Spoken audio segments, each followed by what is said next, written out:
what is the biggest challenge you faced so far as a teacher in your career?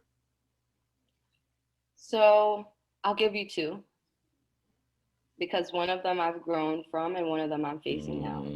Mm-hmm. Initially, when I became a teacher, my first challenge, it might not be one that many have, but it was um, making sure that I had boundaries with the students.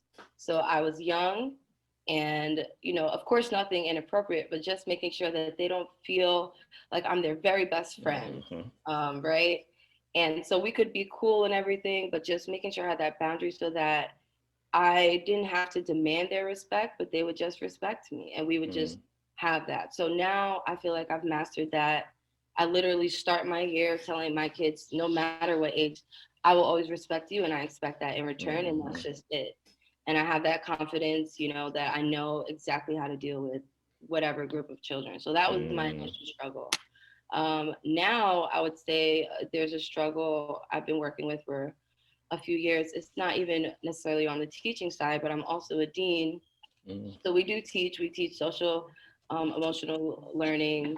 And right now we're actually teaching about race. So my struggle is teaching about race as a Black woman in a predominantly white school in a virtual setting. Mm-hmm. So it's layers. It's like an onion, like Shrek says. Yeah. It's complex, and so I've struggled with that. Just being a Black person in a white space with these kids, I've had a lot of instances where things have happened, where it kind of caught me off guard. But I feel that I've grown a lot there. But I do think I still have some room to grow. And it was Mm-hmm. a big adjustment coming from St. Mark, as I said, which was a Yeah. school that was created for Black children, and all the staff were Black. We had three white teachers, Mm-hmm. and then I went to Avenues, the World School, Mm-hmm. and it wasn't exactly reflecting Mm-hmm. the world element Yeah. on that campus per se.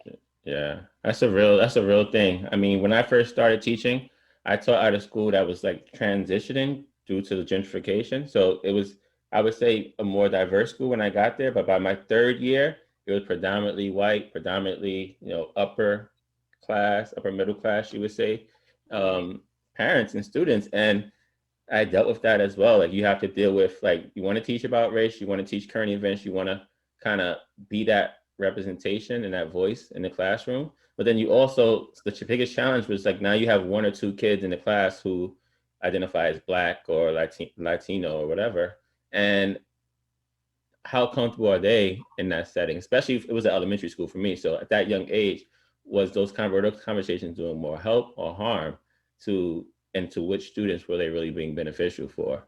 So that's a dilemma that you have to kind of balance. But it's no one set answer, but it's definitely a good learning experience to be in that kind of a setting. Yeah. Yeah.